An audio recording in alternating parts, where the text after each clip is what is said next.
and we'll get started.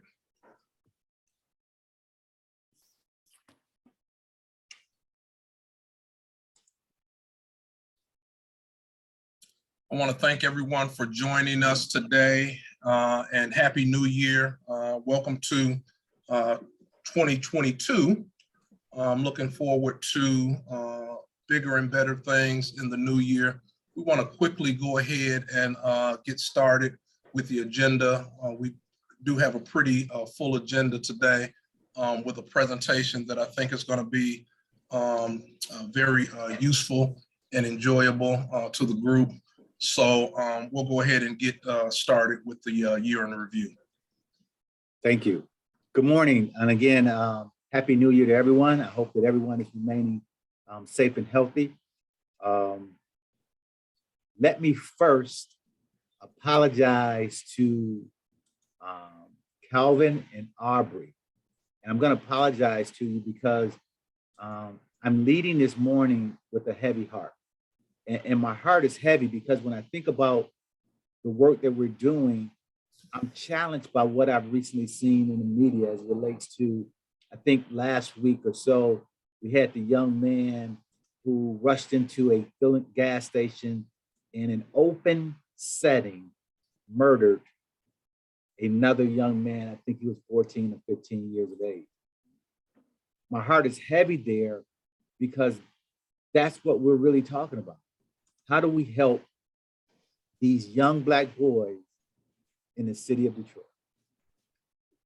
So as I fast forward and start to think about why this work is so important in a year in review, I want to start with the capacity building at TCC. And we know that in order to do the work of the imperative, we've hired a program manager and a project coordinator. We've implemented several new and enhanced staff trainings, including dismantling racism, the ACEs, where we've had over 89 staff trained. And I say that because it's important to understand trauma, and it's important to understand in certain situations, racism, unfortunately, is live and well. We've expanded the number of staff participating in certification programs for trauma-focused cognitive behavioral therapy, child-parent psychotherapy, and the circle of security. We've updated our trauma screening and assessment processes, and we know that many times living in a urban area and dealing with Black kids and Black youth, trauma is not always the center or diagnosed, and it's certainly there in the heart of what's going on.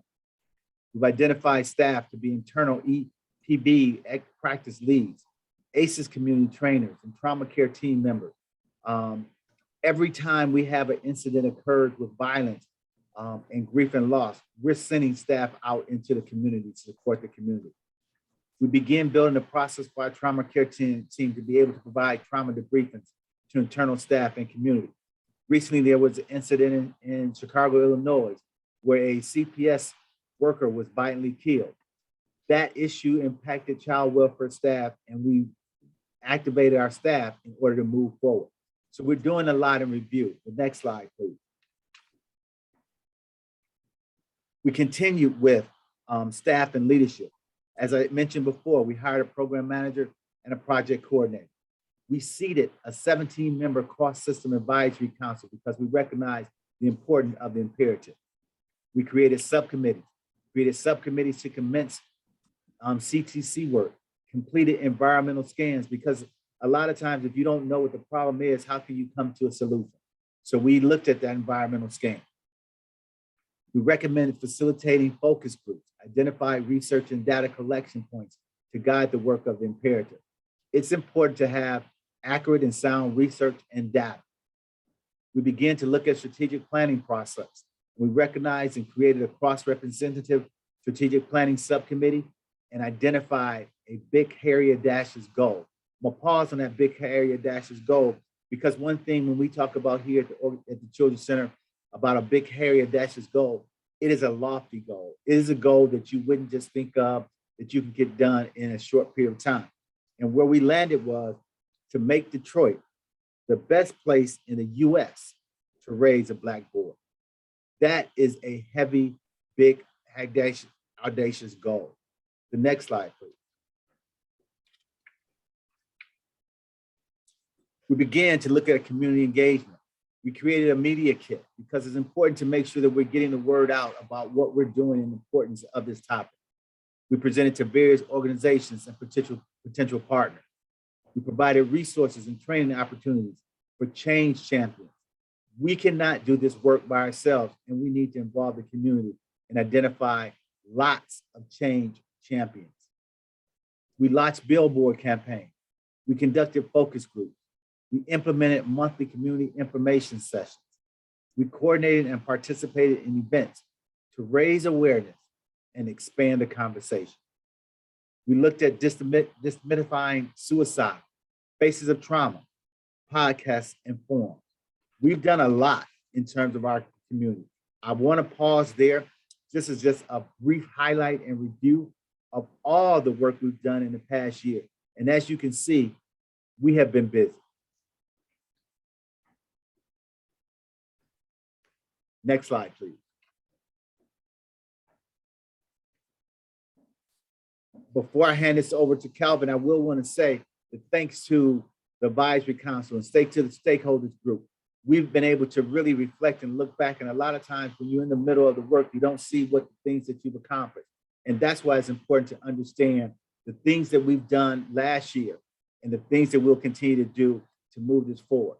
This imperative is extremely important. And our kids, more than ever before, they really need the work that we're trying to accomplish. Calvin? Thanks, George. One of the things that we also did, and I don't know if I heard you mention it, George, was we got funding.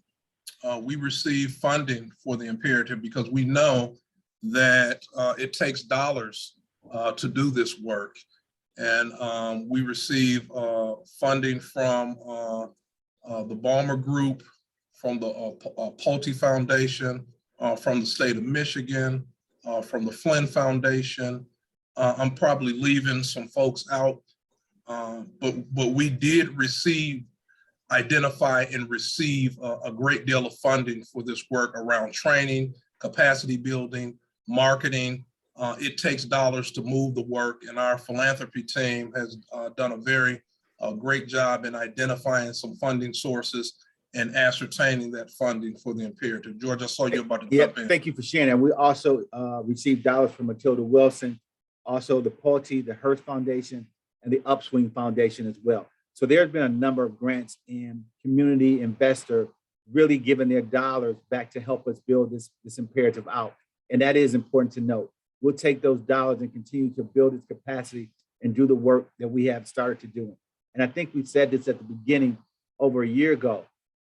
This is not an easy, quick fix. It is not a sprint. This is really, really a marathon. And every day you hear the news, the media, the social media, you're hearing that our Black boys are struggling more than ever before.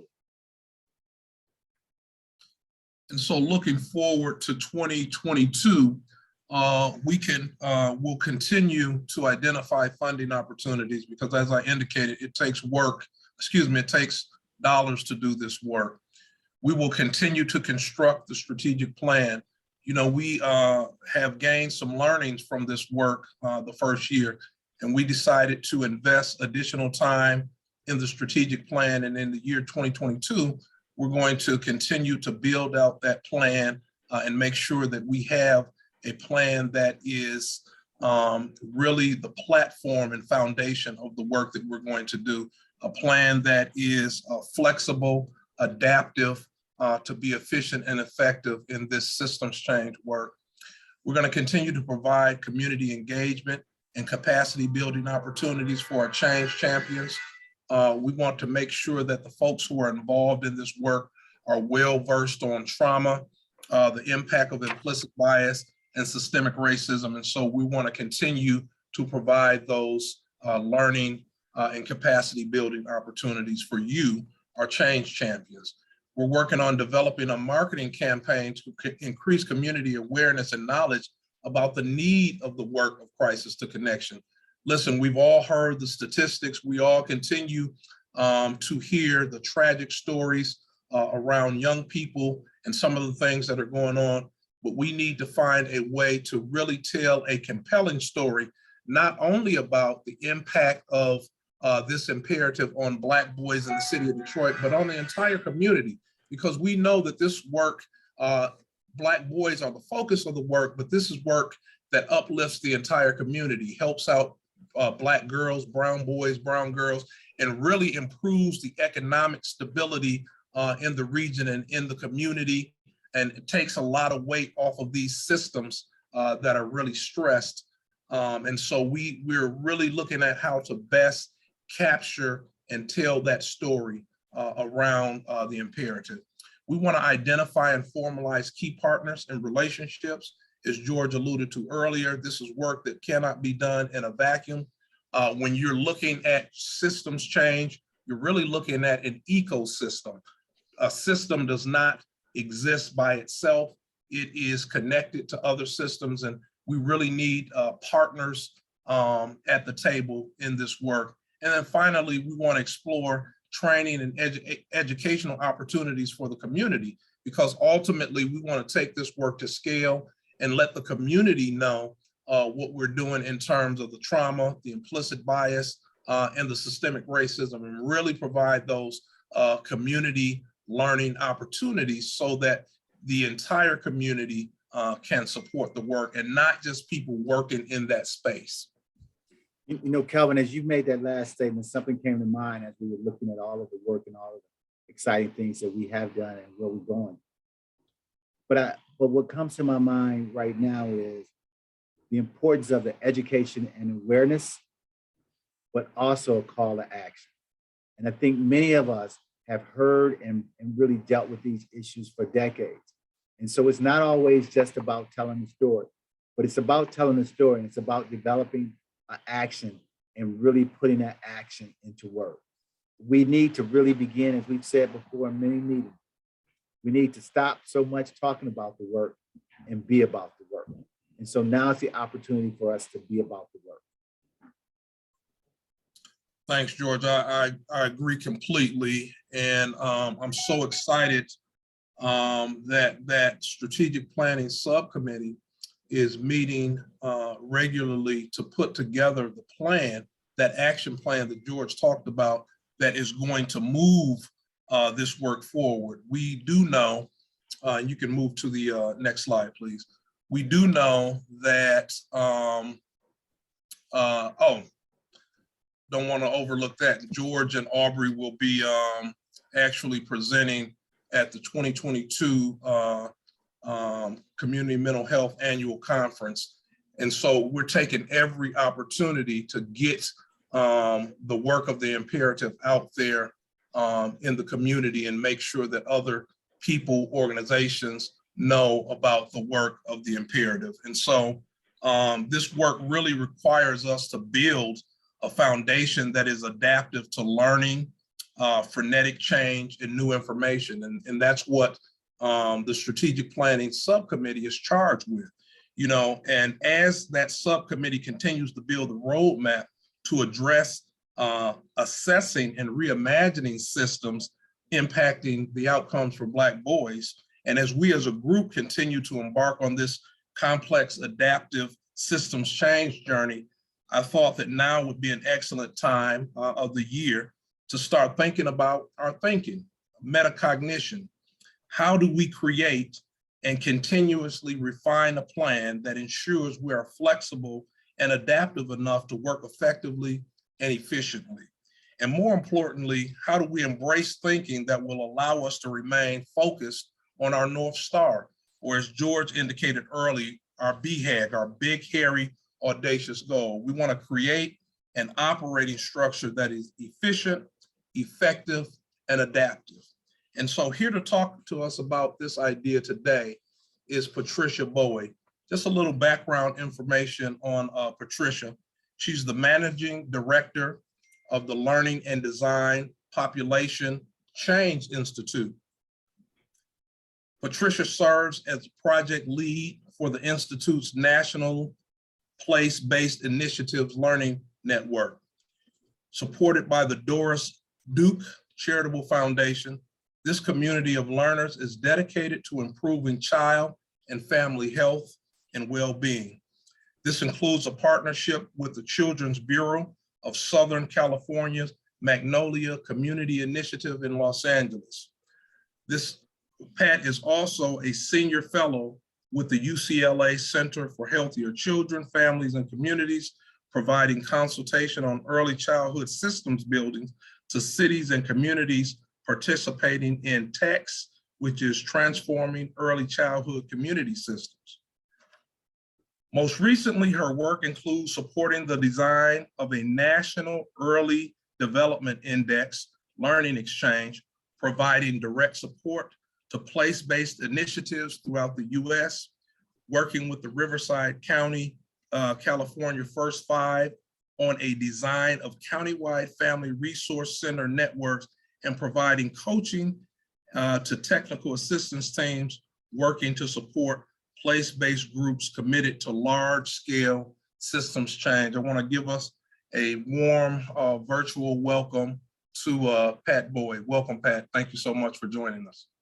Thank you, Calvin, and good morning, everyone. Thank you for having me, actually. This is a conversation that I totally appreciate you inviting me in to be a part of with you, right? As Calvin said, this is work that we all do together, and it's complex, and we're having to learn our way through it no matter what locales we're kind of concentrated on, and being able to actually get to the root of some of the complex problems that George was expressing in terms of his opening remarks of where we're at and what we're struggling with and the challenges before us. So Calvin asked me, he saw me give a presentation earlier, and he asked me if I would share that with you all. So I'm going to share some of that and then hopefully engage all of us in a conversation about some of what I'm sharing, how it actually applies to your work or other ideas that you may have as we think about it. But if Aubrey, you could help me kind of work through the slides. So you know who I am already. Thanks, Kelvin. So just to kind of center us in recognizing that the challenge before us, right? That there's a lot of needs and influence that what could be done generally exceeds our capacity, right? We know this, there's a lot of things that we could be doing, and it's beyond us being able to do it all at once. We could keep going, right? What tends to happen is we tend to actually create strategies that are silos, right? And they are kind of concentrated in a particular area, and it links, it slows how we actually support the individuals, right? In their multiple kind of ways, in their multiple needs. The access and the quality of care are often low and variable, and there's weak incentives for us to improve. And that's why I totally appreciate the challenge TCC has even taken on, looking internally and like, how do we strengthen ourselves? What are our skills and capacities to deliver on what we know, right? And we have many disconnected programs, many disconnected providers, and it limits the synergy, right? The ability to get to achieve that synergistic outcome, to that big, hairy, audacious goal, right? That takes a lot of effort, and it is a synergistic effect that creates and allows you to get to that goal. So this isn't anything new, right? We've been in this, we know this is our ecosystem, right? We have complex competing models. Many times we have untested theoretical ideas, design ideas, and a lot of times we don't really have an effective change process, right? That is adaptive, like Kelvin is talking about, that helps us respond to what we're understanding, what we're learning, we're changing and adapting. So it's difficult for us to truly progress, for us to achieve these large-scale goals. So what do we need to do, right? We need to embrace complexity, uncertainty, and change. But what we like to do is actually simplify everything and just say, hey, if we just do this thing, everything, we're going to move from that, right? So how do we actually embrace that? How do we actually hold complexity, right? We know it's complex. So what are the implications of that? How do we work within complexity and uncertainty, recognizing that change is constant? So one of the things that we need to do is we need to keep this balance, right? That we recognize, right? We have to think about all the different parts. What are the individual capacities, organizational capacities? How are we doing within our education system, right? And at the same time, while we're thinking and actually improving these parts, we need to recognize and step back and say, well, but what's emerging as the whole, because all of those things are happening, we're still getting really poor outcomes for Black boys. So what is happening here, right? So working on the individual parts isn't getting us to that whole. So what is the pattern? So it's that dance. And it's the same way to think about individual objects or things, right? So instead of just thinking about things separately, how are we thinking about the relationships? How are they related? What's the impact? How are they responding to one another? Instead of just measuring up, like this is happening, are we actually mapping that in the sense of both geographically, where are things occurring and why is that? What are the patterns that are actually happening versus just a measuring of, is that a good or a bad? Did we get that outcome or not? How are we expanding our understanding and looking at our data? And structures, right? So we have our structures and we have an organization, but what are the processes within that, right? So we have a structure, a training structure, right? But what is the processes? How are people learning? How are they getting that information? Is that process actually extending to a change in practice? So it's a dance that we have, right? That certain things, if we're certain about them, we should do them, but there's a whole lot we are not certain about.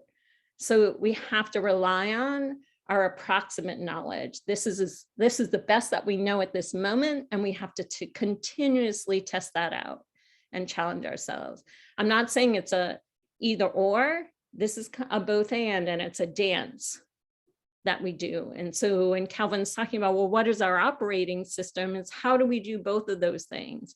How do we actually take clear certain steps and at the same time recognize we may have to change those steps, right? We have to attend to, is it getting us the result that we wanted? Maybe it didn't actually have the right relationships or didn't actually connect to all the places that we needed. Next slide. And this is a saying that I actually like, and this is kind of a, every system is perfectly designed to get the results that it gets, right? So the outcomes that we are getting is telling us something about that system's design. And it doesn't mean that there was one person, it's like the invisible hand is like created that system, but it is functioning as a system, right? And that we can't just sit back and say, well, business as usual is fine, right? Like if we don't change it somehow, or we just keep doing what we're doing, somehow we're going to get a different result. Business as usual isn't working. It's giving us the results that we're getting, right? And why I like this saying is while it wasn't a design that people fully grasped necessarily when the system is playing itself out. But if we think about it as a design, it means we actually can redesign. We actually can change the system and a system's functioning, right? And that's the critical construct of what we're thinking about when you talk about systems change, right? Right? But knowing if we have these results, the way that the system is behaving is generating those results. So to change those results, we have to change some of the system's behaviors. Next slide. So how do we do that, right? And when I think about that is, we have to choose wisely. right? So if we recognize that it's a complex system, it's a complex adaptive system, there's certain things that we know about that, right? It's like in that we actually have to apply tools that enable us and allow us to actually what they call probe, sense, and respond, right? You don't fully know how the system is going to react unless you do something to it. So you have to try some new way, some new thing, and then test to see, is that actually generating the change that you wanted, or a positive change, or did other unintended consequences happen along with that?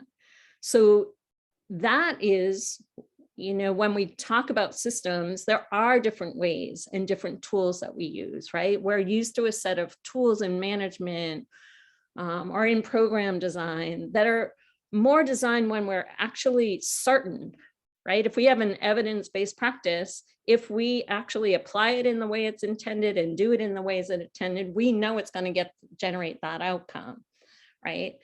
That's a level of certainty. With complexity, right? We're not actually, it's not cause and effect.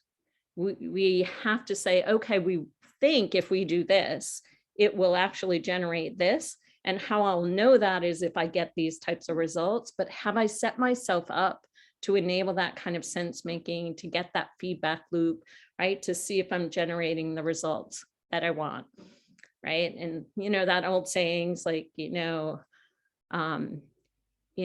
if I have a hammer as my tool, I see everything is needing a hammer, right? Like we need to kind of step away from that and say, how do we open ourselves up to thinking about new ways of looking, new perspective taking? So next slide. So what I wanted to introduce to you all is a particular tool that is helpful as folks think about their strategic planning and think about their large aim, right? That big, hairy, audacious goal, right? Like, what do we actually think about that? How do we actually understand what is the opportunity for that systems intervention? So what I want to talk about is the driver diagram. Are folks familiar with driver diagrams? Is that something that folks have used before? No, not seeing. All right. So I'll just kind of run through it. So a driver diagram helps you represent your theory of change, of how you want to go about changing that system. What do you actually think is driving that change? It needs to be explicit, right? And it's a living document, right? That you should be comfortable and ready to iteratively test, right? You're changing it as you learn. But it's capturing your best thinking, right? What you know, the best of what you know now. And it helps you focus the work on high leverage areas, right? And one of the biggest points of it is it coordinates and assists in coordinating action across groups working in parallel. And we'll talk more about that. It creates a common language and a level of consensus about what and how to work together, right? So how can you work together to try to drive that change? So this is traditionally what it looks like. And driver diagrams emerged out of really the work of systems change, right? Quality improvement, right? A lot of stuff that was in the business sector, right? As people were exploring innovation and new ideas. It got picked up and is used quite often in the healthcare arena, right? As a way to kind of think about how do you drive to particular health outcomes.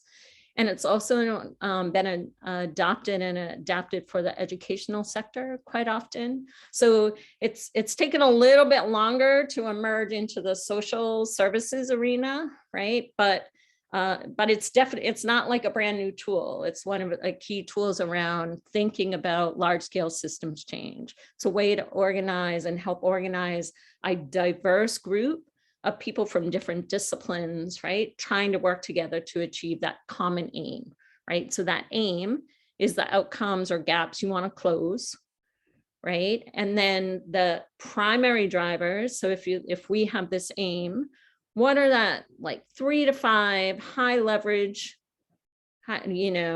points, drivers, right? Key things that you either know or it's based on evidence that you need to move to get to that aim. And the secondary driver is what then do you need to do to actually move that primary driver? So each level, if you will, essentially rolls up, right, into affecting the level above it. And each level helps you get to more actionable items, right? So at the secondary driver level, you should be able to say, oh, now I have a change idea. Now I know what is the intervention I'd like to introduce, right? So this is kind of what it looks like in a broad scale. The next. I do have to admit, a lot of people do not like the graphic way these things look. So we can talk about that, but as a tool and a process, it's very helpful. So the key also is depending on kind of how we work and how we think, we can find our way into this. So if I'm a big thinker, like I can't organize myself unless I have that key aim, I can go on the aim and I can go, okay, if I have this aim, how am I actually going to achieve it? And then I get my primary drivers. And then it's like, well, how am I actually going to achieve that? Then I have my secondary drivers. But if I'm a person who's action oriented, is like, I don't want to get lost in the process. I know the big aim, but don't, that process. I'm an action oriented person and I actually want to try this idea. For that, it's like, well, if you want to introduce this particular idea, why is that important? Why do you want to do that? And that will roll up to, well, I want to introduce trauma-informed care. Why is that important? Well, a lot of youth, a lot of families have experienced not only generational trauma, community level trauma.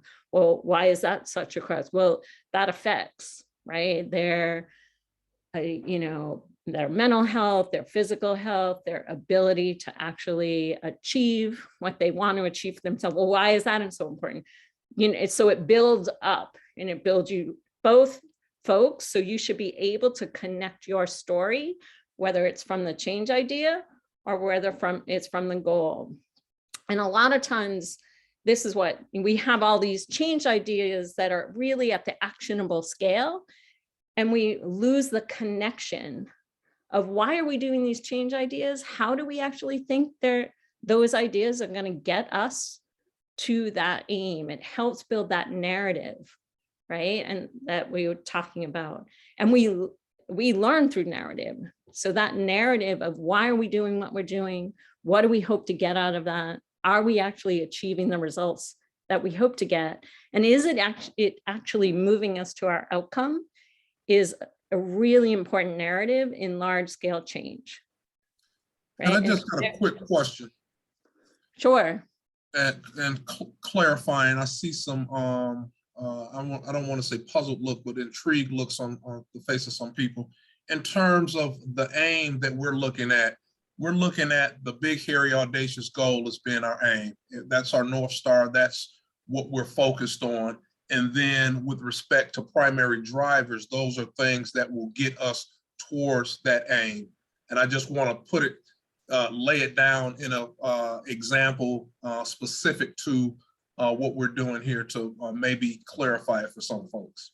Well, that's what I hope that we'll discuss together. Absolutely, Calvin, right? So if you even go to the next slide, like how I like to, if people are new to it, it's important to kind of just process it a little bit, like you're talking about, helping, like, how do I put this in perspective of something that I know, right? So it's the beginning of the year, it's January, maybe some of us made resolutions about being healthier, right? So I just thought about, okay, like if we're going to be healthy, and you think about, and remember, the human body is a complex adaptive system, in and of itself. So this is something that we can play around with and things that we actually think about.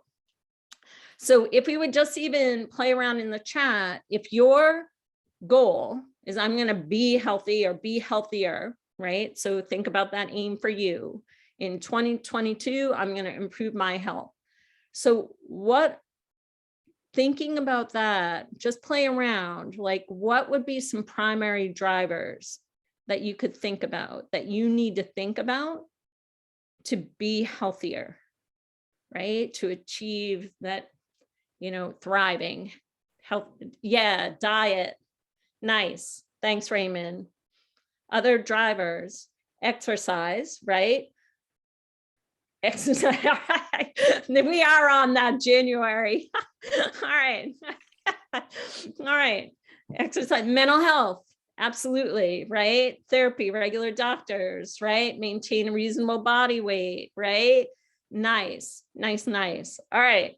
So now we're in this mode. So if we think about primary drivers, right? So, eating, right? Definitely like your nutrition, your eating habits, what goes in your body, your mental health, like your mind or mental health and well-being, right? And then exercise. Why do we do exercise? Why is that important to us? It improves both our mental health and our physical, our heart health. So you can think about this. If we could go to the next slide. So if you just think, and I just threw these in really quickly and you all hit on them, as a primary driver, a quick, easy way to think about it is I need to improve my physical health. I need to improve my mental health, and I need to improve my nutritional health. So what then becomes the secondary driver, right? So that's when, remember, each layer becomes a little bit more actionable. So if I want to improve my physical health, you all put in exercise, right? I want to increase the amount of exercise, right? I want to improve my sleeping habits, mental health. A number of you put in the mental health, right? Thinking about, do I have mindfulness routines or other ways that we actually, am I sleeping? So the beauty of the secondary driver, if you take sleeping, for example, sleeping improves not only your physical health, it improves your mental health. So the idea of a secondary driver to the primary drivers, it is not necessarily a one-to-one relationship. One secondary driver might help you achieve and impact different primary drivers. Does that make sense to everybody? Can we see that? But when we then move, so once I'm thinking about, oh yeah, right, I want to increase my exercise. Well, what's your change idea for that? If you're going to increase exercise, what is it that you want to do and introduce to make that happen?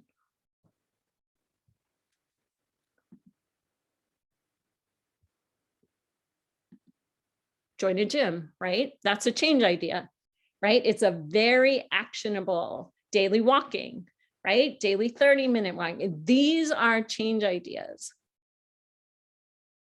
Meal planning, yep, absolutely, change idea. Right? So an accountability group, I like it. Yoga, right? So the key here too is everybody can actually introduce a change idea, and you could be testing multiple change ideas at the same time. The key to the driver diagram is it invites everybody in from your area of expertise or influence to say, what is it that I can try to actually do to move that driver? So we don't have to all agree on all the actions. And in point of fact, no one action is going to get us to that big goal, that aim, right? It's the synergistic effect of a lot of these actions. So what a driver diagram does is it invites people in to work collectively in parallel to achieve the goal, right? And then people can test out these ideas, and some of them might actually, to Calvin's point, it might not only be effective, it might be scalable. Like, and we say, hey, we want to embrace that. We want to take that on, right? And other ideas is like, whoa, that was just way too much. It's too much to execute. It's not, we can't keep the routine up. I can't be consistent, whatever it is, it just may not work for your particular context or environment, right? So that's where that testing comes in. That's why I like to call it a change idea, but it's your interventions, it's the strategies you introduce, right? They're words that you use, right, in other settings that fit into this category. But the important thing conceptually is to think of them as, this is a change idea that I need to test, right? Because once we start to actually put things down and say, we are going to take these actions, somehow we then forget that was our best thinking, best idea at the moment. And we just feel dedicated that we must stick to that. No matter what, even if it's not working, we stick to it, right? So this is the idea of trying to loosen ourselves up a little bit. Our minds work as cause and effect. We like very specific steps and action. Like, that's how our brains function. So these tools help us loosen up a little bit and pull back and have that point of reflection. So yes. Jay Allen, right? So how does the diagram consider the unique needs of individuals in Detroit? For instance, there are limited gyms. Thinking about walking, it's cold outside from November to about mid-March. Detroit also has a food desert. So how can the primary drivers effectively help with meeting these steps and actions? I love that question, right? Because the primary drivers are big and broad, so you want to achieve those, right? The secondary drivers, those two are fairly broad, but when it comes to the change ideas, they are content and context specific. So the change ideas are very localized, right? What is going to work in Detroit? That's what needs to be generated within the group. Your context. We say it all the time, place matters, right? Place matters in your health, your zip code matters. And then we go about planning without taking into consideration place, right? Like, so it's kind of like, that's where it really has to be. And that's where it really can be engaged, both in terms of the community that you're working with, the particular population, like, what are their change ideas, right? What do they actually think? So they're really just driving, right, the innovations of what could actually happen. But that's where it plays itself out. And that's why I said you can actually think this is an amazing idea, like walking 30 days, and then and it's like, whoa, wait a minute, nobody's walking because it's 5 degrees or below 0 or even 13, for goodness sakes, right? And then what happens, right? Yeah, Cheryl, those most impacted must be at the table at the stage of identifying aim all the way through. Exactly, right? It should be an informed process. It can be a dialogue. And this is why you consider a driver diagram an iterative document, right? You start with, it's like, this is the best of who we know based on who we have. If we open that up and we have more people with different perspectives, they're going to add in, right? And what's our openness and willingness to actually engage and be more inclusive of different perspectives, right? This is a tool, right? So it's not about, did we make the best driver diagram that possibly was? That's not even the point. The point is collective sense making, drawing out the best of what everybody knows and can contribute to their understanding of what's happening and what could happen to achieve that goal. Does that make sense to everyone?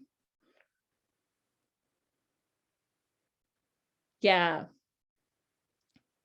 Exactly. We need to help guide folks alternatives to help them not give up. There are exercises we can do at home and that don't require leaving the house and costing us money, right? Absolutely. That's considering and thinking carefully about, well, let's have some innovation ideas that are actually scalable. Let's have some innovation ideas that hit multiple things, like walking outside, right? Is as much about the physical actions of it as also mental health and well-being. Like, so that's why I'm saying it's not an either or. You can try these multiple things, right? And the key is, the aim is to break down each of the drivers into the more specific and manageable drivers. By the time you get to a change idea, you should be able to track that and track that with ease. Are we doing what we said we would do? Is it getting the result that we thought? What were the changes that we had to do in order to actually execute on that? Is it worth us doing it? Did we achieve anything that we should continue with? By the time you get to those change ideas, right, that's where you're really looking towards being specific, actionable, and like I said, able to track, right? All right. Next slide. So do folks get a sense of it now? Because we're going to play it out like Kelvin said. We're going to actually play it out with your initiative, your imperative, right? But one reminder, right, is the driver diagrams, they are conceptual, right? That's why it really is trying to bring a group together and really take the knowledge that the group has and do that collective sense making, right? And it's a general representation of how you believe change will occur. So it allows you all to be more explicit with each other about how you think this change is going to happen, right? A lot of times we actually say, oh, we have this big, hairy, audacious goal, we're going to take these actions, but we have different ideas of what actually really creates that change. It allows us to open up, right? And use the collective wisdom of the group. The difference in what a lot of folks are more used to are logic models, right? So a lot of times with grants or any kind of initiative, like you have to do a logic model, right? And I just want to clarify that, because that's why I mean, thinking about tools and choosing tools wisely. Logic models can be great and are great for their intended purpose, right? Logic models are operational. So a logic model fits more neatly in areas that are certain, when there's certainty. So by the time you get to a change idea, you're pretty certain about what you want to do and want to achieve. You can apply a logic model and logic model thinking to those ideas, and it fits perfectly. A logic model to achieving, right, your big, hairy, audacious goal, which is complex. You're by design, you're in a complex system. It's complex. It's going to be adaptive. Logic models at that level are not as useful. They almost lock you into the cause and effect thinking that you're trying to pull yourselves out of. So that's where the driver diagram could be more useful. So I just wanted to give that as an example of what I meant by choosing your tools and thinking about what was designed for what purpose and is it helping us. And tools only should be used if they're helping you, right? If we're bogged down by the tool, then, you know, maybe there's something else we could try, right? To kind of get us moving in the similar direction, same page to achieve these really difficult goals. So the next slide.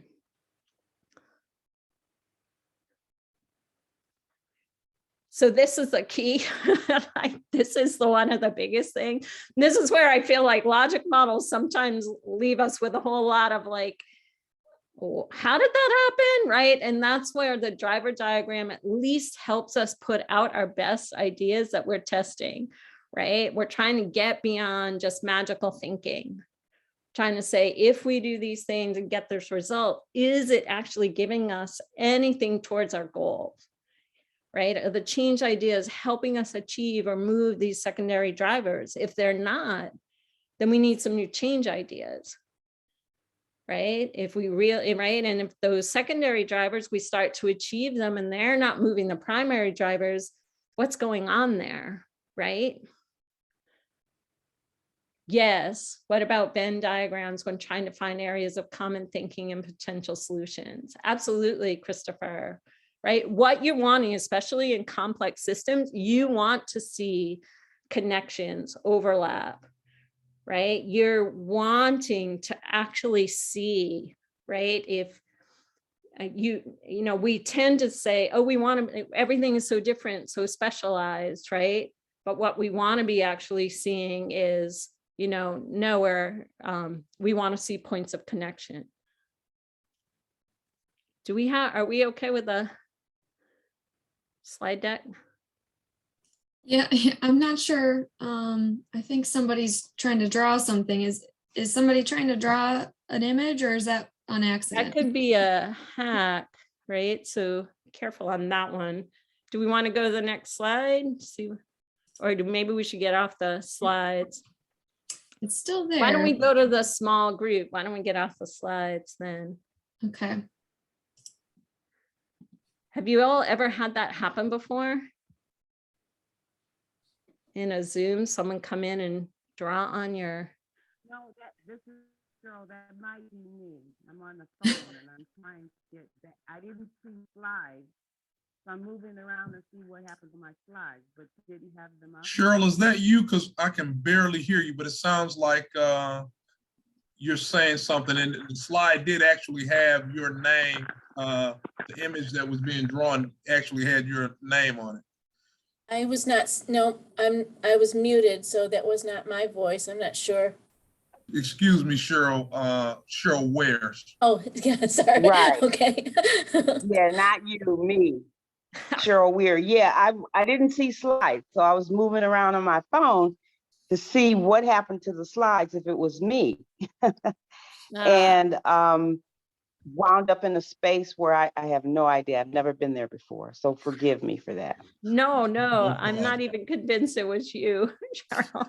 So, but what I had wanted to do was to have you all break out into a small group conversation, just have a chance to talk this through a little bit, but applying, like Calvin said, like, let's think about our actual Harry Audacious goal, our aim, and then think about, like, where do we think, how we would apply, how have we thought about our drivers, are we clear about those, have we thought about those, and just have a whole conversation. We have a series of questions, so we put the Google Doc in the link, so as you go into your group, if you could someone be the scribe, right?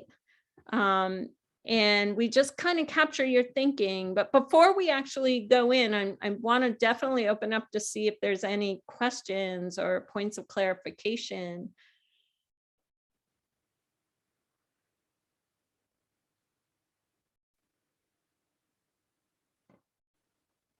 All right. So everyone's going to use the exercise for their own health and well-being then, right? We're all there. Hold on just a second, Pat. I want to make sure that I dropped in the correct Google document, because I think. Oh, yeah, I'm not sure that's right.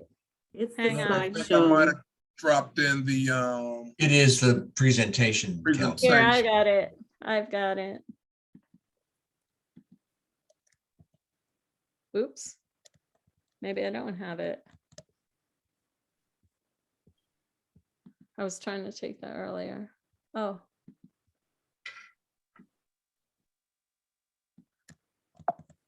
No, it won't let me. Here.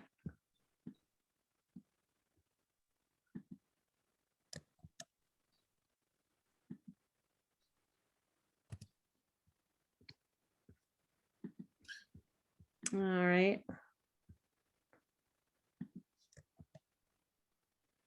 Let me see if that one works. Does everyone see that?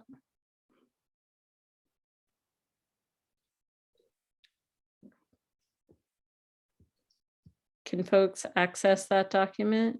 Okay, yes. Good, Yep. thanks, Angela. All right, great. Thanks, Cheryl. All right, Aubrey, and if everybody's ready, we could do just small group conversation, I was right? going to say, our corporate access won't let me get access to the site. I tried clicking on the link, so I can't get into it. So Christopher, why don't we let your group members then talk you through it? It's very simple. It's just a note-taking doc. Okay. And then Wilhelmina, I don't see the document. Well, make sure once you're in the small groups that someone in the group has access to that Yeah. Google Doc. Why don't we go that route? And you can also, if you need assistance, you can call the host or put a message in the chat and let us know too if somebody's not having access to it. So can you clarify the exercise again? In this document, I see something that says questions for the group. Have we clearly stated our primary drivers? So this is referencing our project or the health thing? The imperative, your project, right? So we're just trying to apply it to the crisis to connection, Okay. right? And just playing around with it, Elizabeth, right? Like seeing like, how does this help us kind of think this through, talk through together, right? Our intended aim, right? Our goal, how we think we're going to achieve it. So it's just an exploration as a small group. Right, and the questions were here, have we, to your point, right, Elizabeth, have we clearly stated our primary drivers? How about our secondary drivers? And what are things your organization is doing or can do to contribute to those drivers? And are there other change ideas you think are important for C2C to consider? Patricia, I don't see that document that you just read the questions off of. I did find the small group discussion, like where you create notes. I have that. Oh, good. That's it. That's it, Teresa. But It should be the right in questions there. don't show up. They're at the Scroll down, Teresa. Scroll down the document. right. So the first is table of contents. So as you go in, Oh, there it is. Got it. Yeah. all right. Got it. Right. Sorry, So yeah, everybody it's way will down be low. assigned a group, right? Everyone would be assigned a group, Okay. and you go into your group and you scroll. You either click on it or scroll down. Okay. All right. Aubrey, we ready? We can give it a try.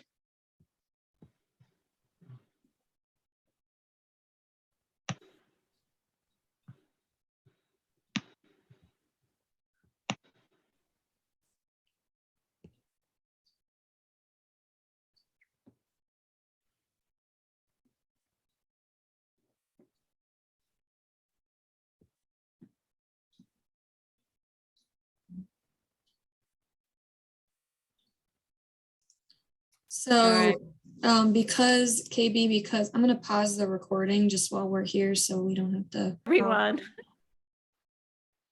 Pat, I have to say, hi, this is Laura. You know, it's always when you're in breakout groups, you get going, the juices and ideas are flowing, and then it's that 4 seconds and you're out of here. I know, no matter how often it does, I got caught off on our last group too, Laura. So I'm with you completely on that one. It's 30 more seconds. So. I know you're even watching the time and you still get like yanked out of the. Yeah. How was that for everyone? Right? Anyone want to feel like they want to share back to the group? Any reflections?